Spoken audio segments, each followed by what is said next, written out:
All right, welcome and thank you for joining us for another episode of the Jane Irrigation Training Series. It's Friday afternoon at lunch and you know where you are.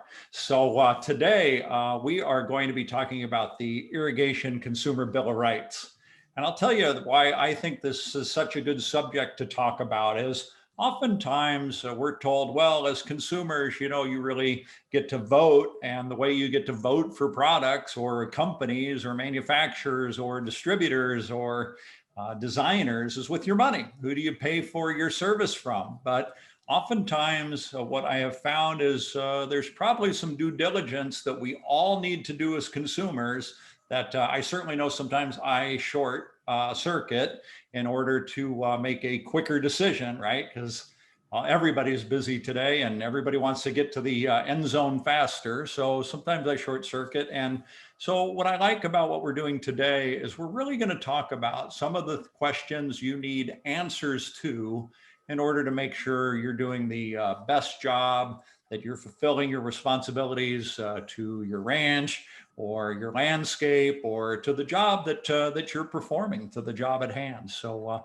we're really lucky today to have Cory Broad, Territory Sales Manager and Product Manager for Jane, helping us through this today. And I'll tell you why. One thing, if you caught Cory just in the beginning here, you can see he's really technically proficient in irrigation. He's also a certified crop advisor. He was the Agriculturist of the Year for Madera County last year. What I'm trying to say is Cory really knows his stuff, but there's lots of people who know stuff, but they don't actually communicate it very well. Well, Cory is active with our webinars, teaching people on a regular basis. And if you're following him on any of his social media, you can see he's out there, he's doing it, and more importantly, he's sharing what he's doing. So we're all learning from this. So Cory, welcome. Thanks for joining us today.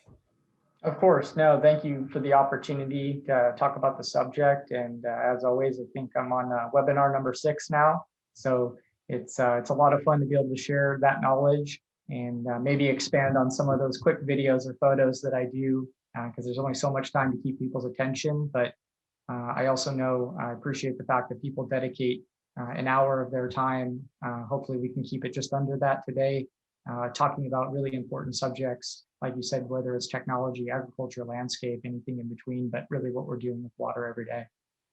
Yeah, it's great, Cory. And one thing I do want to touch on before we get into this is I know you've been really busy in the springtime with water management services.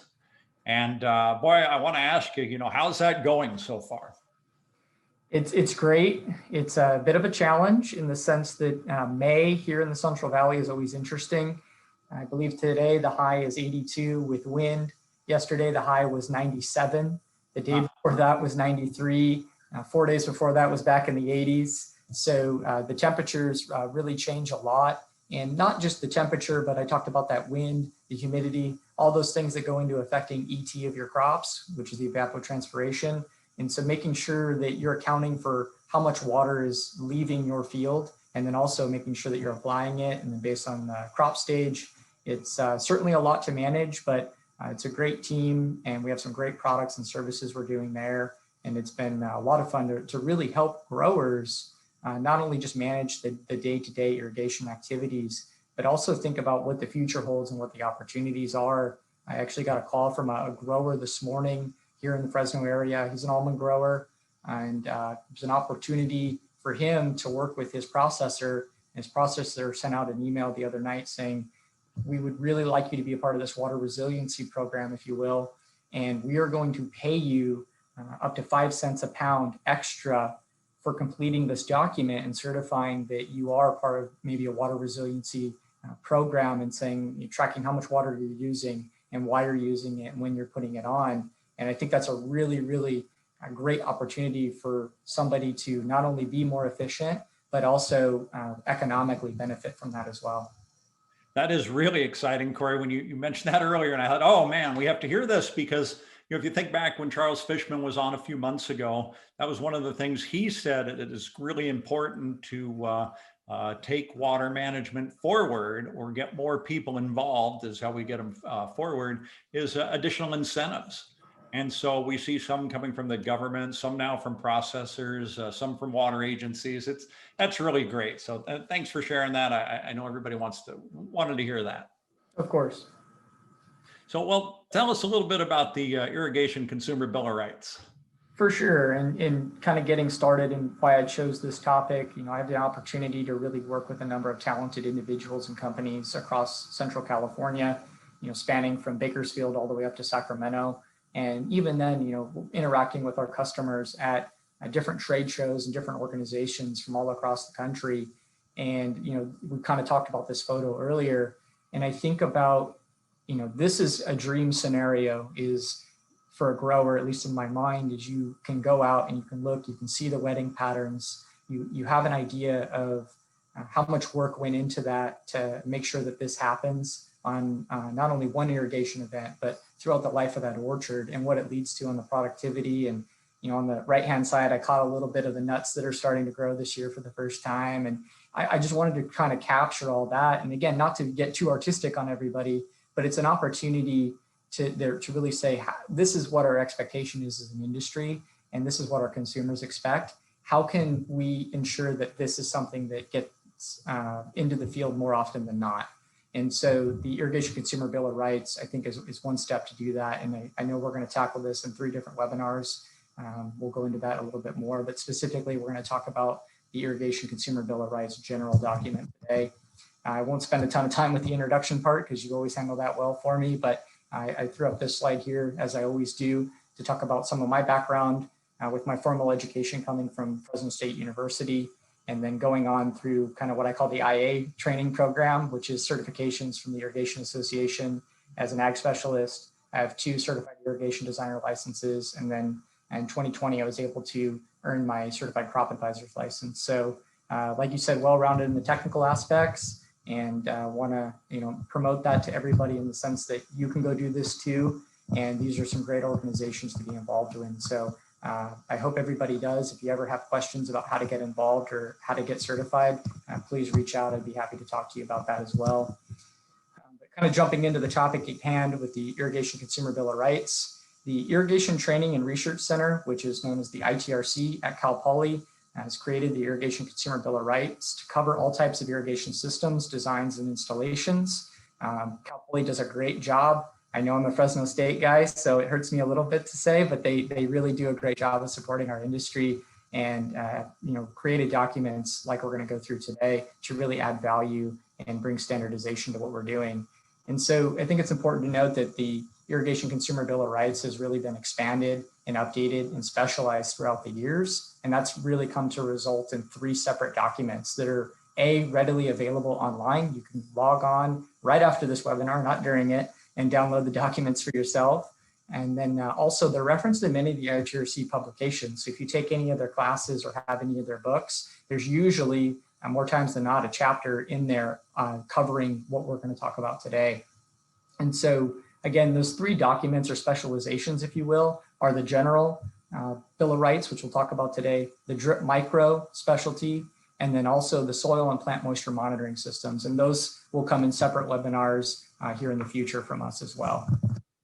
Cory, I just want to take a minute and remind everybody that I do have the chat open and I do have the Q&A. So if things come up, questions you have that you want me to ask Cory, go ahead and put them in the chat or put them in the Q&A, and I'll ask when appropriate. Perfect, thank you. And so kind of jumping into the General Bill of Rights, it's a document that's written really with 4 areas of interest, and they're all really important for growers, operators, purchasers, whoever you are in that value chain to understand. And I like that at the beginning of the document, the ITRC really notes that you should discuss these items below with your irrigation dealer before purchasing your irrigation system. But maybe even more importantly is defining why, and that's the discussion will help you make wiser selections of design options and appreciate the obligations of both yourself and the dealer in creating the irrigation system. And I think that's really important to understand because a lot of the times in irrigation, this is planned out months before, but things obviously change in timeframes and weather. And so it's really important to have a good foundation and understanding of who's responsible for what, because every project is different. And even though it may be your 3rd or 4th or 5th almond orchard, for example, Each one of those is going to be different. The timeframes are different. And so a clear understanding of the responsibilities of both parties help make this as smooth as possible. Agriculture is unpredictable by nature. So let's take as much of that out of the equation as possible by good communication, and good communication up front, not running around on Friday right after this webinar going, oh no, we got to get this done. Let's have that conversation ahead of time and make sure that we're prepared. And I think that's really, really helpful. Yeah. So Cory, I want to take a pause here because we've already got a couple of questions, and one of them I was thinking about as well. It's the same question that's coming in. The Irrigation Consumer Bill of Rights is actually quite popular. A lot of people have talked about this. I wrote a blog article about it a few years ago. Frank Toves at IDC, he talks about it a lot. How many people are actually, so I think people are aware of this, but how many people are actually having this discussion with their dealers before purchasing a system? It's hard to quantify. I will say that the reason we're all talking about it is it's not happening enough. And I think if it was happening more than not, there wouldn't be a need, or at least a desire for me to do this today, and a desire for our dealers and folks like yourself as well to market this and talk about this discussion. So again, this is meant as an opportunity to learn, but also as a challenge to say, how can we communicate this better from the grower to the dealer to the manufacturer, and then anywhere else in between in that value chain. And so I don't think it happens enough. So repetition, if you will. Boy, isn't that the truth? So then we have another question coming in, and someone is asking what percentage of irrigation dealers, in your estimation, are certified or licensed contractors? Very difficult to say. I will show you a tool later so you can look at this. Actually, I'll save that a little bit because one of my slides later on in the presentation answers that a little bit. Okay, great teaser, Cory. Thanks. For sure. So jumping into those 4 areas of concentration that I alluded to, what we're going to go through today are designer qualifications, the design features, the specific operation of that design and the parameters in which to operate. And then, of course, everybody's favorite topic, warranties. And I think each of those areas is really important to understand, and they all add value just based on the way the document's written, and maybe some of the questions that come up more than not. Some of those will be a little bit more in depth than others, but they are all equally important in my mind. So a snapshot of what the document looks like. And these are, again, the 4 areas of concentration. So you guys can kind of get a context of, again, what we're going to talk about. I'm going to break down each of these throughout this, but there's a general overview of the simplicity of that document. And I think that's important too, because yeah, we might spend 30 to 45 minutes talking about this, but this is something that you can print out very easily, review, and have with you when you're going through this process. And again, it's not made so that you have to be a certified irrigation professional to understand it. It's so that you can find who those certified irrigation professionals are. And so I think that's how I like to present this. So jumping into designer qualifications, I know we kind of had a question on that already. And specifically, ITRC says, what are the dealer's credentials? Is there formal training references, designer certification, contractor's licenses, professional engineering even? And I think that's a really fair question. I think there's many opportunities for irrigation professionals to increase their knowledge and get that certification. And so that shows dedication to the industry, but also to the value that they're adding to the customers and what they're providing, not just the products. And so specifically, the Irrigation Association offers several different certifications, some of which are CID, your Certified Ag Irrigation Specialist, Certified Irrigation Contractor. And then beyond that, just because you get the certification doesn't mean you're done. Certified professionals have to do continuing education. But also, if you're not in the certification program yet, you can still participate in these continuing education classes and different seminars that are available from the IA online, but also at the Irrigation Association show, which is going to be in San Diego this year. So I think there's plenty of opportunities for people in the irrigation field to go ahead and get involved and learn, and have the opportunity also to get certified. So again, I just want to make the point that this isn't really a certification you get by going on the internet, filling out a form, paying $35 and you're good. Not at all. if you get this certification, you really have achieved something. Certainly so. And there are many certified professionals out there. And again, it shows that dedication and the value that you're adding to what we're doing every day in the field, or whether you're in the landscape as well. So Cory, we've got another question coming in, and I wondered this: the Consumer Bill of Rights, Irrigation Consumer Bill of Rights. When was this first established, and why? I believe it was in 1994 was when the first document was written. I haven't seen the original document, but my assumption is it looks a lot different than it does today. And I think that's the neat thing about it being updated more regularly. I believe the version that we're talking about was today is 2019, so still fairly recent. And that was created by ITRC, obviously, the California Irrigation Dealers Association at the time, which is kind of morphed into the California Ag Irrigation Association, along with PG&E and the California Energy Commission, because of how much energy and ag demands from the power grid, just say. And so those are kind of the parties that were behind it, and it started in the mid 90s. And again, is continuing to be updated as the industry has progressed and things have changed, which is really neat. Yeah, am I right? It's something like 30% of the power consumed in California is used for moving water.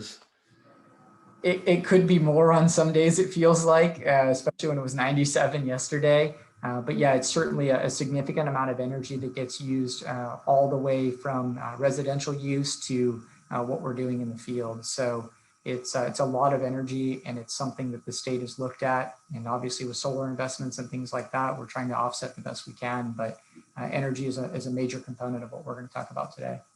Yeah. Okay, great. So people asked, how can I find a certified professional? Well, the Irrigation Association gives you the opportunity to look at this online.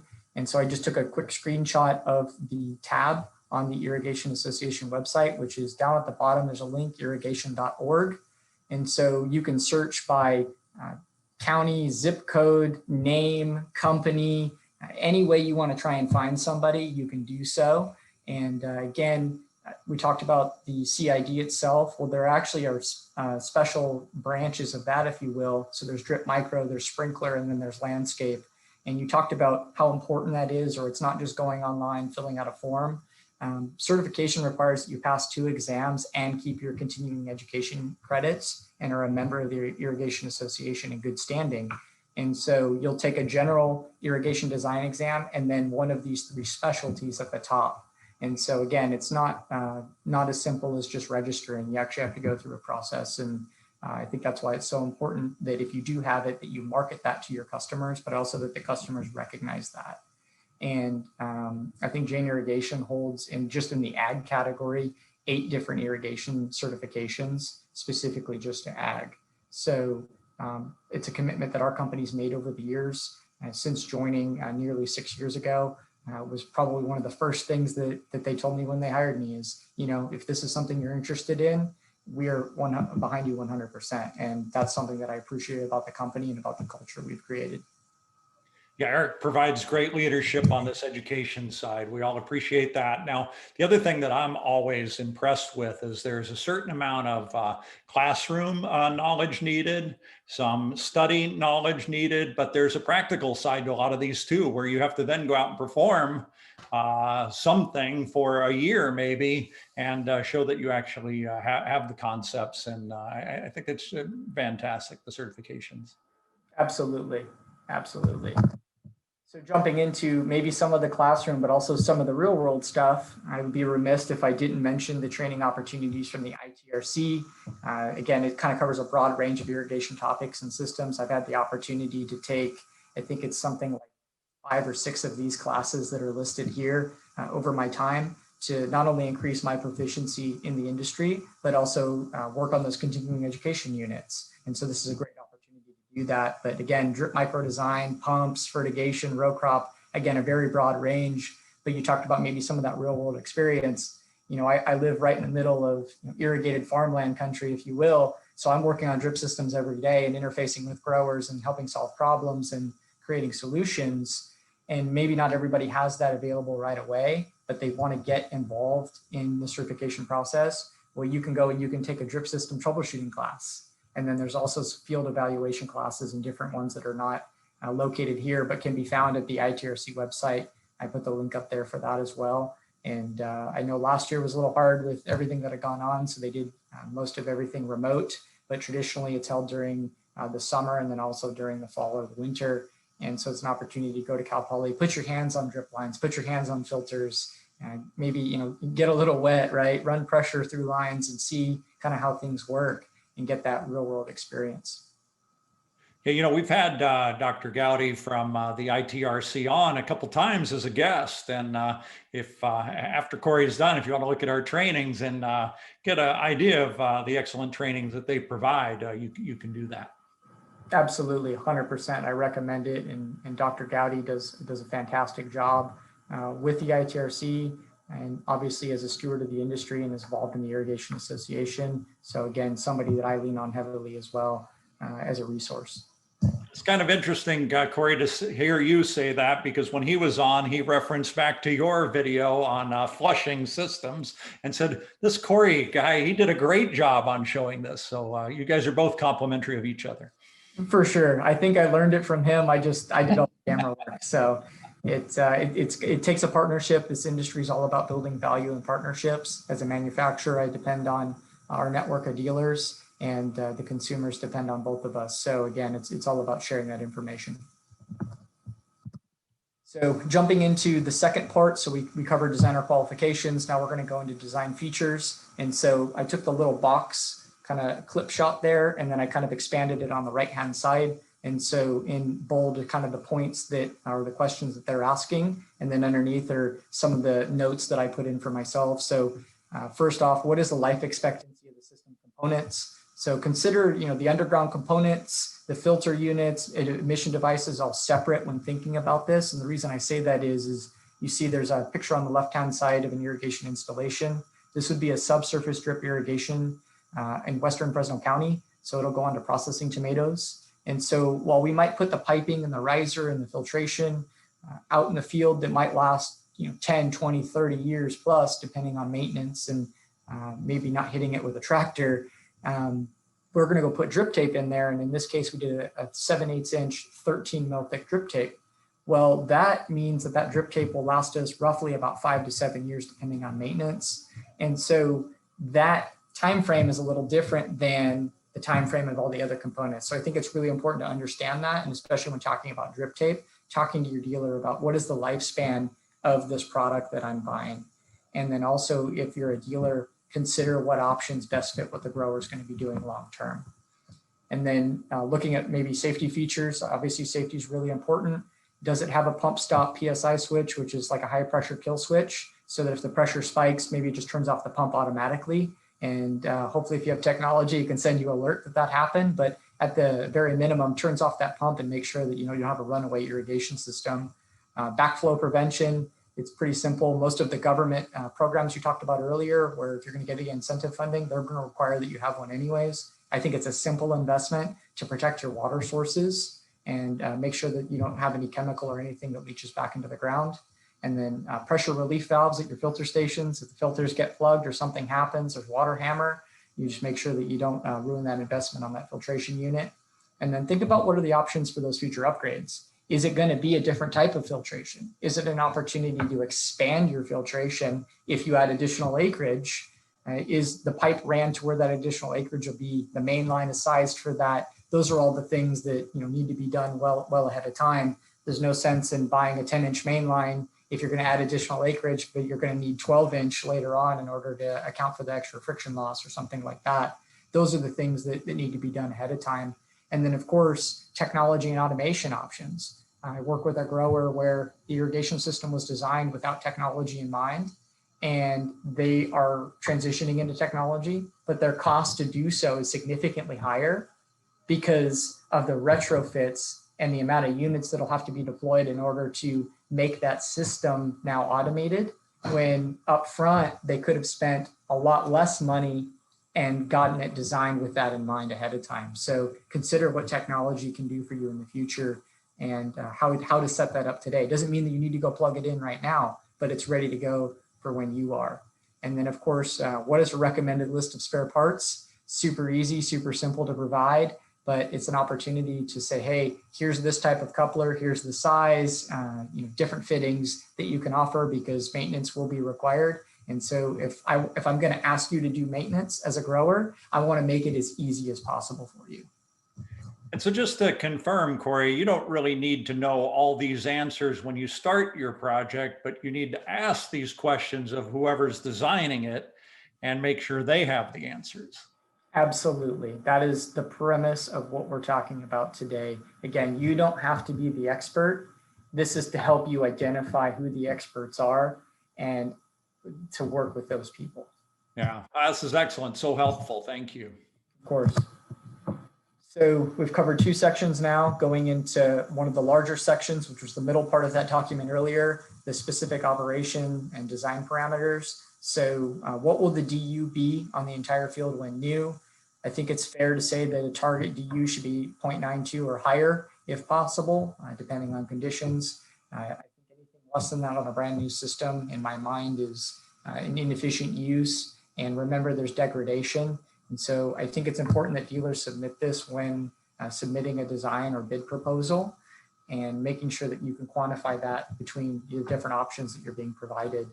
And then to get more into the agronomic side, water requirements. What is the peak daily needs of water in a quote normal year? California, we're having less and less normal years, but it's important to understand how much water do I need? And then what's the capacity of my system in a 24-hour set? And can I make that work? And then what's the anticipated amount of water that I need to use in total? What's that budget look like? I think those are all really important things to understand as a grower, because a lot of the times they'll go, wait, I have to run how many hours a week? And you say, well, 90 hours. And they go, well, there's barely 90 hours to get through it. And then that's because the application rate is, too low based on what they're trying to do. And so those are the things that come up probably a little bit too often. So understanding what your demand is and making sure that the irrigation company that's providing the water to your crop understands how much water that crop actually needs. I think that's a fair question to ask of somebody. And so kind of jumping into the next part of filtration, is it necessary? It's a funny thing to say as an irrigation manufacturer. Yes, it's usually very, very necessary. But if so, what type of filtration is it? And is it sufficient? I've been out in field calls before where there's a screen and it's a 100 mesh screen and it's on drip tape that needs 200 mesh filtration. Well, of course, you're going to see some plugging over time. So I think that's, again, something to understand. And then has pre-filtration been discussed? If you're pulling from a canal, is there going to be trash? Or is there going to be rocks that get into your system? Wood chips, you'd be amazed at what you can find. I think we talked about the filtration on my last webinar and opened up a tank and I found fish in there before. You just never know what you're going to find, but that should be something that gets discussed ahead of time. Flow meter, which technically by law in California, you have to have anyways, but it's super helpful from a troubleshooting standpoint. And then also just kind of making sure that the system's running okay over time. I couldn't tell you how many times I talk to somebody and they go, hey, I'm working on this. I'm not sure what's going on. And I go, well, what's the flow rate? I don't know. Well, it's really, it's like going to the doctor. I don't feel good. Well, what's your blood pressure? Well, I can't take it. It doesn't really help the doctor figure out what's going on with you. And so again, does it measure the flow rate and then also the amount that you're applying in volume? Because I think that's really important as well to understand what's going on in that moment, but also what are, tracking throughout the season. Because at the beginning, hopefully you've asked the question on the water requirement, how much water do I need to use throughout the year? And then hopefully you can kind of track that over time with a flow meter and not a pencil and paper like some people still do. And then I think it's something that's really important as well. Just because you have a flow meter doesn't mean that it'll meet regulations, because you need to follow the manufacturer's recommendations for that installation. You need to make sure that it's installed properly so that it'll read properly. Just throwing a flow meter on doesn't solve the problem. So going into the latter part of this, energy consumption, I told you that the California Energy Commission was involved in PG&E as well. So this is an important topic, and it's certainly something that's not going away with energy rates increasing. But is it possible to pump all the water during off-peak hours? Hopefully everybody here who's involved in this webinar knows that the time of use rates just changed for PG&E this year for agriculture, depending on what plan you're on. and it's changing, it seems like more often than not. It used to be pretty stagnant. So you need to understand, can I pump everything off peak so I'm not overpaying? And then what are the pump and motor engine efficiencies? If that's something that maybe another company has done, specifically a pump company, that's okay, but working with that company to get that information is important. And then is a pump curve showing that gallons per minute and pressure provided? I think that helps from the troubleshooting standpoint, because if you see high pressure and low flow, and you can dissect these things, work along the pump curve and understand what's going on with the system. And then a very simple measure of what's the energy cost per acre foot. So I told you earlier, you need to budget how much water, and then you need to track how much you're applying. But you also need to understand how much does that cost you to do so that you can make sure that you're making economical decisions on crop value and on water value. And then obviously a piece of that is the energy consumption. So I think those are all really key points. Chemical injection, we talked about the backflow. There are other safety devices. What's the capacity of your injection system? Because sometimes you only need very small amounts of that chemical versus maybe larger amounts of a nutrient or vice versa. And then are there separate injectors for each of the chemicals? Because if you apply certain fertilizers together, that's not going to end well. Certain chemicals can't be mixed with certain fertilizers and so on. So is that injection unit something that can meet all of your needs? Not just, hey, I hooked up 2 steel nipples and a gate valve on it and you're on your own. I think it's really important to set the grower up for success that way. And then lastly, pressure, air, and flushing. Are there adequate air vents? I find that very often where the air vents, maybe there aren't enough of them, or if there are, they're maybe not sized appropriately. The flush outs, I was in a field last week. They had a 1-inch flush out on a 6-inch line. And so the amount of jetting that was happening when I was opening up the valve was, I will say, it shouldn't be surprising based on the sizing, but when I opened the valve, I was a little disappointed. So it's going to be really hard to flush that system efficiently. And then what are the type sizes of pressure relief valves? And then is the system pressure rated for the anticipated water temperatures? Because again, as temperature changes, so does plastic. Surges in pressure, because they do happen even on very well-designed systems. And then also just the normal operating pressures. Are you right on the edge of what that system will accept? Because I don't think that that's beneficial. Cory, a couple of questions came in here, and the first one's on the energy consumption. Now, I know rates differ all over the state, but in general, if I'm pumping off peak, how much money am I saving? What percent am I saving by going to off peak?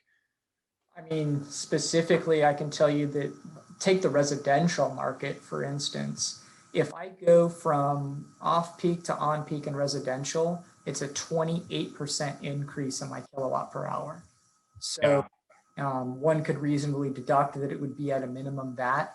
And again, the time of use rates for PG&E have changed depending on your plan rate to 5 p.m. to 8 p.m. And that's because things have changed. Traditionally, they wanted us to irrigate at different times, specifically at night. Now they kind of want us to irrigate during the day, because you figure just say 9 to 4 p.m. is kind of that max window of solar radiation absorption and energy production. And so we need to make sure that we maximize that use. But then also when everybody goes home at 4 or 5 o'clock and starts doing laundry and running dishes and running the AC, we had to make sure that the grid can handle that. So that's kind of where that 5 to 8 window comes into play.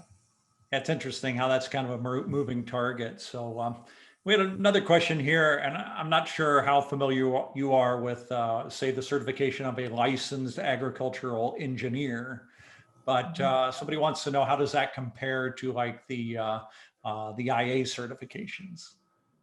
So I'm not really familiar with that program directly. I will tell you that I am no engineer by any stretch, despite the numerous certifications.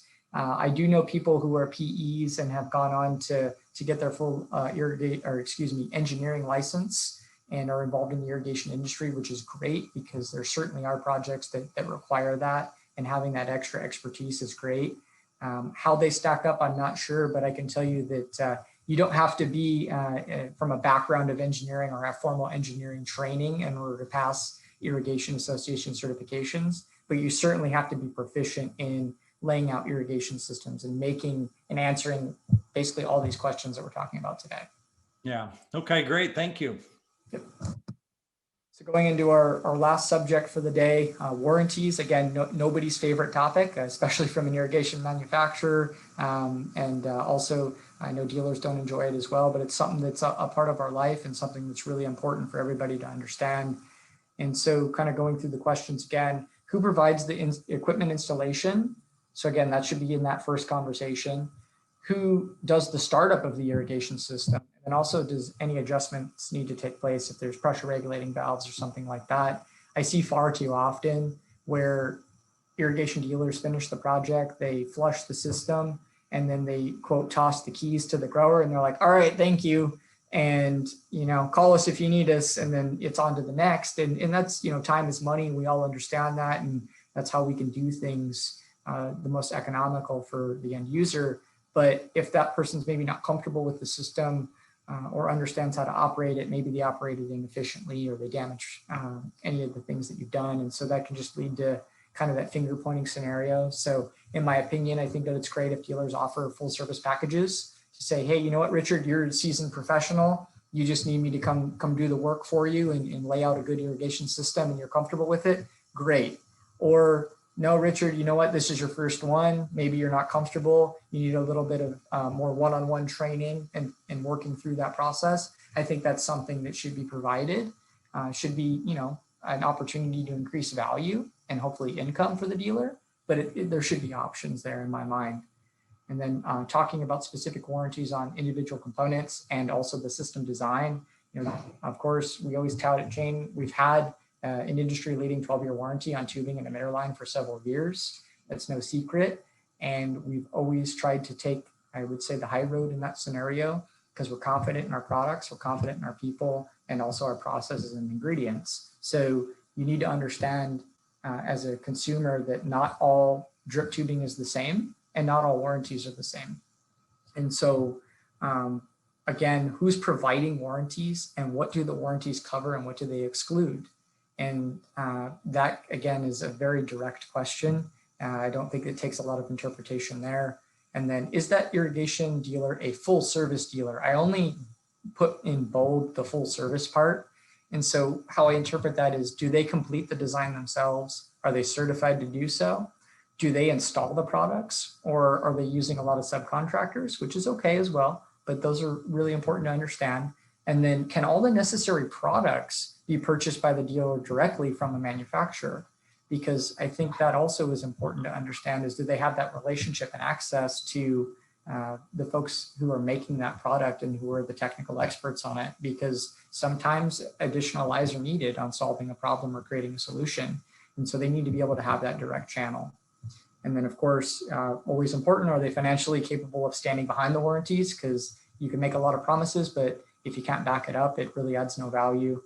What's the availability of replacement parts? If you're buying a very, very specific SKU of a product, you need to understand that it may be hard to get from time to time, especially as we've seen this year with the supply chains that have been damaged around the world. So standardization is super helpful. Maybe choose a 36-inch emitter line dripper spacing instead of a 35-inch, something along those lines, so you can make sure that you can get parts right away. And then, will a packet containing all the manufacturer's literature and warranties and instructions, is that provided? Again, it kind of goes back into that full service method and the training aspect. Am I going to give you all the tools to succeed, Richard, as somebody who's purchasing an irrigation system from me? And also, can I empower you? Can I provide this information to you so that you can look at it and go, oh, okay, I can do that myself. Or, you know what, something I'm not comfortable with or I don't know, I'm going to call my dealer and I'm going to have them help me, which may result in a service call fee, but I need to empower you to have the opportunity to do it yourself. And again, farmers are resilient, creative, kind of the MacGyvers, if you will. And so if you give them that opportunity to do that, a lot of the times they can handle that themselves. Yeah, Cory, I've got a comment and then a question. First of all, I've always said this is the selling trust part, right? Oftentimes I say we sell trust. And a few years ago, I had a customer say to me, oh, so-and-so is the best rep I've ever had. I said, oh, what makes them the best rep? He says, I know that if I ever had a problem, and I haven't had one, but if I ever had one, I know they'd stand behind what they told me. And that is that, that's the warranty. It's only as good as the company or the person standing behind it. So I think that's really important. And then somebody's mentioning, and I think this is a valid point, I wonder what you do about this. You're saying, manufacturers could be a lot more helpful in this area if they only set up dealers that they knew would honor all the warranties. So do we as manufacturers check these out and make sure that who's installing our stuff is doing a good job? I believe we do. Doesn't mean that in the past, the industry as a whole hasn't, always held up to that standard. But I will say that when we get dealer inquiries at Jane Irrigation, we really research these. We really try and understand. It seems like we have a lot of customers across the US, whether it's a landscape, whether it's agriculture or anywhere in between. But I personally believe and have been involved in numerous of these inquiries where people want to become a distributor. And it kind of comes back to everything we're talking about today is, are you qualified to do this? Are you adding value to our industry? Because at the end of the day, it's a responsibility of the manufacturers and the dealers to add as much value as possible to the end user, whether it's somebody beautifying or maintaining an HOA, or whether it's somebody growing almonds that are going to be consumed here in the US or around the world. And so, again, that's what this document is for. And I believe the industry does a good job of it. Doesn't mean that there isn't room for improvement. But personally, I've been involved in these and I believe we do our diligence. Yeah, I agree with you, Cory. Thank you for mentioning that, and all the training that we put out there to our dealers, and including our twice a week webinars. I mean, that's an excellent point, right? Where we're trying to add value, we're trying to give people opportunities to learn, and again, the investment our company's made in the individuals to go get certified, but also taking the time like today and like we've done over the past, I guess it's been over a year now, which is pretty exciting to see that catalog and that library that we've built and to want to continue to contribute to that. So again, in summary, kind of going through all the points in the document are designed to keep the consumer and the irrigation dealer creating good discourse that ensures that value that I keep saying is added from the design phase to the startup of the irrigation system, and then hopefully many years beyond that. And so kind of dissecting it down into 5 key takeaways, maybe not in any order of importance, but 5 key takeaways for me. Designer qualifications, does the dealer have certified professionals? Experienced professionals also, as you talked about, you got to have some real world experience as well. Efficiency, is that design efficient today? But also, does it factor for degradation over time? Because if you design to the very end of the water application rate, just say, and over time things change or degrade, maybe those plants aren't getting what they need because you started right at the fine line. Water, can you meet the ETC in a reasonable time? And does the dealer provide any scheduling services, or do they have any background in that? I think that's neat. We're doing some of that with our water management services. Maintenance, can you flush properly? I see this far too often. I talked about that flush valve being too small at the end of a pipe lateral. Can you get the water out of that pipe? Then also, is the system laid out so that you can open up the ends of the hoses or the tape and make sure that you flush those appropriately with enough pressure? I see that very often where it's designed based on pressure loss of irrigation operation. But when you open up the end of a line and you have an open flow scenario, you increase that water demand of that system. And so you want to make sure that your system can handle that increase as well from a pressure standpoint. I need to make it easy if I'm a dealer for the farmer to flush, because the easier you make it, the more likely that they're going to do it. And that's going to help protect the product, but also protect the investment. And then components, top end warranties. Obviously, I talked about ours earlier. Air vents are important. Please don't forget that. It's the best $50 insurance policy you'll ever spend. Flow meters, they're required anyways. Please put them on there. They help for troubleshooting and operation. And then, of course, safety, safety, safety. Cory, these are all great, and what a great summary slide to have. And as I was thinking about this, almost any significant purchase we're going to make, a lot of these questions apply to those. Of course, these have more specifics to irrigation, but it's a good habit to get into, that's for sure. Going forward, if people have some questions about this or want to talk to you more about it, how can they get in touch with you? Right here. Feel free to reach out. I have my phone number. I have my email address up here. And then also, as we've mentioned before, pretty easy to find on LinkedIn. I just type in my name, I come up. And then also on my Instagram account, Facebook, pretty much any of the major social media platforms. I'm usually posting on there and talking about what we're doing as an industry. Yeah, you're doing an amazing job on that. And I know we're all benefiting from this, right? I appreciate it. Yeah, so thank you. And Cory, thanks for giving us all this information. I'm really looking forward to parts 2 and parts 3. I want to say thank you to all our attendees for joining us today. We really appreciate that. We hope everybody has a really nice weekend. And remember, if you want to watch some of our additional trainings, you can go to janesusa.com/trainings and see all the trainings there. There's over 100 now in the library, all free to watch. So please enjoy those when you can. And we're also on Spotify, Google, and Apple Podcasts. So if you want to listen during your day, as you're going about your job or job to job, that's a great way to do it too. So Cory, thanks again. Thanks again to everybody. And we'll catch up with you next week. We're going to be talking about smart controllers on Wednesday and Friday. We'll actually be talking about how to sell those smart controllers to customers, how to get them excited about it. Dr. Dukes is going to be on next Friday, so that'll be exciting too. Thanks again, everybody. Thank you.